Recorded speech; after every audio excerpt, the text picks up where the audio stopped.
Para sahabat, di mana-mana orang bicara desa mandiri. Sejak dulu itu, dari tahun berapa ya? Sebelum tahun 2010 orang sudah bikin itu ya, desa mandiri. Proyek desa mandiri. Dan di dalam undang-undang desa memang sangat kuat, itu ada pesan desa mandiri, tetapi memang tidak dimaknai apa yang disebut dengan desa mandiri, tetapi secara esensial itu di sana mengandung otonomi, kewenangan, kemampuan mewujudkan harapan, kepentingan masyarakat setempat dan seterusnya. Nah, sekarang memang itu jadi tolak ukur untuk kemajuan desa. Jadi desa mandiri itu diproyekkan oleh juragan itu menjadi capaian tertinggi. Sama seperti Orde Baru itu desa swasembada. Kalau sekarang desa mandiri diukur dengan macam-macam lah ukurannya. Ada potensi ya memanfaatkan podies dari BPS. Kemudian juga melihat dari sisi fasilitas, kalau desa itu punya banyak fasilitas, sekolah dasar, terus kemudian fasilitas kesehatan dan sebagainya, maka dia skornya tinggi. Ya kalau soal fasilitas ini kan sebenarnya nggak ada urusan dengan desa, itu bentuk pelayanan pemerintah kepada warga negara dimanapun berada. Ya kalau kemudian ukurannya fasilitas untuk warga negara, lalu digunakan menjadi tolok ukur untuk kemandirian desa, itu bisa bias banget. Biasnya di mana? Ya satu kan memang itu nggak bisa untuk mengukur eksistensi desa. Karena memang itu urusannya pemerintah. Bukan karya desa juga. Yang kedua, ya nanti bias kota lagi. Desa-desa yang di kota, yang di urban, yang di suburban ya pasti punya fasilitas lebih dibanding dengan yang pelosok, yang 3T, yang tertinggal, terluar, terdampar, terjauh, ya pasti lalu jadi tertinggal. Nah sebenarnya bedanya apa yang di kota dengan yang di pelosok? Kan sama sebenarnya, mereka juga warga negara, yang di kota juga warga negara. Tapi kalau yang desa perkotaan diberi layanan fasilitas lebih baik, lalu yang di pelosok enggak. Ya, jadi lalu proyek dana desa diarahkan ke sana supaya desa-desa ini menjadi mandiri. Kan dana desa nggak bisa untuk menambah fasilitas warga negara. Ya, jadi ini aneh-aneh aja nih. Lalu itu menjadi alat negosiasi tuh, label ukuran desa mandiri itu. Misalnya kalimatnya begini. Nanti kalau desa semakin mandiri maka nggak perlu menerima dana desa. Dan kemudian ini saya menemukan banyak tempat pejabat dari dinas bilang begini, Pak sebenarnya ini berdasarkan indikator desa-desa di sekitar kota kabupaten ini sudah masuk dalam kategori desa mandiri. Tetapi kami tidak tetapkan, tidak usulkan menjadi desa mandiri. Kenapa? Kenapa Pak bisa begitu? Ya nanti kan kalau jadi desa mandiri nggak dapat dana desa lagi. Itu ya, itu namanya negosiasi. Ya nggak apa-apa, itu negosiasi, representasi, malah lebih baik begitu ya. Karena memang dana desa ini kan sebenarnya bentuk ini ya, solusi keadilan dari negara pada desa ya. Poinnya saya kira ada di situ ya. Dan nanti suatu saat desa itu dengan kalau dia semakin tumbuh berkembang, semakin makmur ya nggak apa-apa tanpa dana desa itu. Tapi maksud saya ya jangan diukur dana desa itu menjadi tolak ukur untuk ketergantungan, kemandirian dan sebagainya. Itu maknanya saya kira sangat berbeda. Tetapi kalau desa makmur yang sumber energinya itu bermacam-macam, tidak hanya dana desa, nah itu yang kita apresiasi. Ya, jadi maksud saya ini soal desa mandiri ini hanya sekedar angka. Dan angka pun ukurannya ukuran modernis ya. Bukan esensialis. Esensialis itu kan intinya soal eksistensi desa. Entitas desa ini yang dihadirkan. Nah, di situ kan ngomong soal hak, soal kewenangan, soal prakarsa. Jadi desa punya prakarsa enggak? Apakah mereka itu hanya dituntun, diberi juklak, juknis, menjadi proyek, menjadi objek, ya, menjadi objek. Persoalannya ini jadi subjek enggak nih? Ya percuma aja kalau nanti angka-angkanya baik gitu, lalu dilaporkan, oh sekarang ada ribuan desa mandiri, udah. Setelah dicek ke lapangan ya biasa-biasa saja. Sama juga ini cerita tentang desa swasembada. Dulu pada akhir 80-an semakin banyak ya desa swasembada. Tapi begitu tahun 1993 ada Inpres Desa Tertinggal. Punya metodologi yang berbeda, punya pengukuran yang berbeda. Lalu ini sejumlah desa yang sudah ditetapkan menjadi desa swasembada begitu dimasuki indikator metodologi Inpres Desa Tertinggal runtuh nih gitu ya. Lalu ditetapkan menjadi desa tertinggal, dapat duit lagi gitu ya. Dan ini memang bagian dari cerita tentang negosiasi tadi. Kalau kira-kira ada duit ya lebih baik memiskinkan diri. Kenapa bisa begitu ya? Lalu orang mengatakan ini moralitasnya buruk. Ya enggak.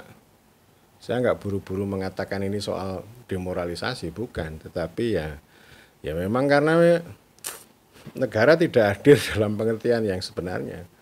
Baik hadir untuk desa, untuk warga negara yang hidup di desa, untuk masyarakat setempat ya datang dan pergi, come and go, datangnya 1 kali, perginya 100 kali gitu. Jadi ini soal eksistensi. Lalu juga yang penting itu soal representasi ya. Jadi bagaimana menghadirkan kepentingan desa di hadapan negara, menghadirkan produk-produk lokal pada pasar. Nah ini soal representasi. Jadi maksud saya ini harus dilihat dari sisi politik, bukan hanya ukuran-ukuran yang modernis. Politik itu ya esensialis. Tadi eksistensi itu berbicara tentang kewenangan, kalau representasi itu ya soal kehadiran dan kemudian kemampuan ya, kesembadaan desa itu untuk mewujudkan harapan masyarakat setempat. Dan tentu juga memperoleh pengakuan penghormatan dari negara. Bukan diintervensi terus-menerus gitu ya. Jadi soal kewenangan, kemampuan ini memang poin pentingnya di sana ya. Menjadi ukuran kalau kita melihat kemandirian desa. Nah nanti di sana akan bergulir terus-menerus bagaimana eksistensi, representasi, kewenangan, kemampuan desa sesuai dengan lokalitas, sesuai dengan kehidupan dan penghidupan lokal itu bisa menghadirkan kepentingan masyarakat setempat.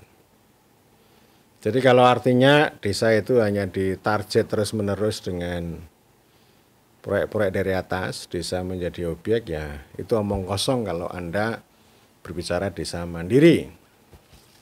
Ini kontradiksi sekali ya. Jadi harapannya supaya desa itu mandiri, tetapi pendekatan yang ditempuh itu ya objek, target.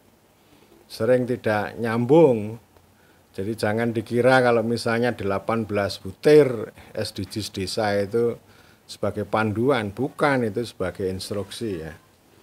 Karena nanti kan sering yang terjadi kalau kita ngomong sama aparat penegak hukum itu kan normatif, apa yang ada dalam teks itu yang dikejar.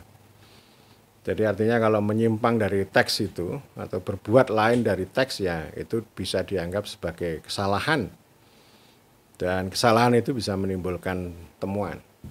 Jadi memang harus sesuai dengan teks. Jadi orang itu ya mati dengan cara ayat dan pasal itu ya.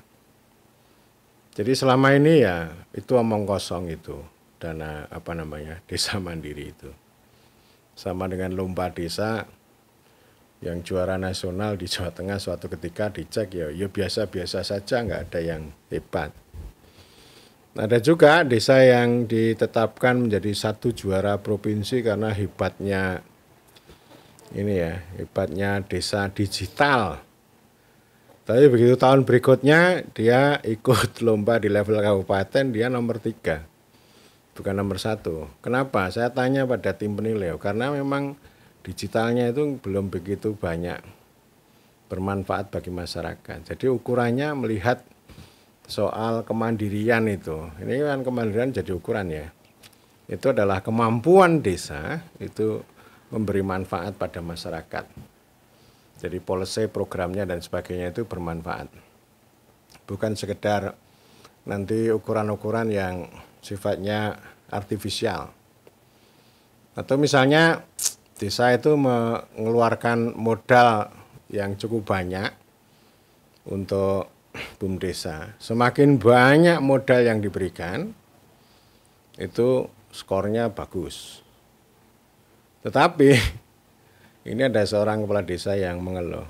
Tapi kan belum tentu itu uang yang diberikan untuk modal itu berdampak secara ekonomi, berdampak pada masyarakat. Belum tentu. Yang penting ini uang yang semakin gede dikucurkan ini nanti menambah skor. Itu yang namanya sama kalau di kampus namanya burang, bohong dan mengarang. Jadi artinya ini soal lomba-lomba semacam ini. Lomba desa mandiri, lomba macam-macam yang nanti pakai indikator, pakai angka ini memang mengajarkan orang itu untuk melakukan bohong dan mengarang. Jadi kehilangan otentisitas. Dan itulah yang terjadi. Jadi itu logika proyek itu begitu. Dan itu diciptakan oleh teknokrasi. Semakin banyak aturan yang ribet dan tidak sesuai dengan konteks lokal ya pasti akan disiasati. Lalu orang Jakarta mengatakan ini fraud, waduh, curang gitu ya. Yang mereka mengajarkan kebohongan, tapi kan mereka nggak sadari karena mereka yakini apa yang dikerjakan itu baik. Secara normatif memang baik, tapi kan dunia realitas itu berbeda dengan apa yang dikonstruksi dengan norma, dengan moral. Ya karena itu kita bikin norma, bikin hukum itu kan sebenarnya melayani manusia sebenarnya. Bukan manusia harus melayani hukum. Ya jadinya seperti ini, yang penting angka-angkanya meningkat. Lalu ini sebagai gengsi, pertunjukan disampaikan pada pimpinan, pada atasan pimpinan-pimpinan yang bertingkat. Lalu di mana-mana dilaporkan, desa mandiri mengalami kenaikan secara drastis. Ini prestasi, waduh. Ya gitu-gitu itu. Itu padahal ditertawakan juga ini. Jadi yang desa yang ditetapkan sebagai mandiri pun ya kadang-kadang ya dua sisi. Di sisi ya bangga. Tetapi kalau diajak ngomong secara jujur ya prihatin juga. Prihatin ya. Ini namanya kontradiksi. Jadi maksudnya cita-cita desa mandiri dengan cara yang keliru itu ya seperti kekuasaan yang produktif tetapi hasilnya adalah kekuasaan yang kontraproduktif. Artinya ya hanya angka, tidak mencerminkan realitas yang sebenarnya.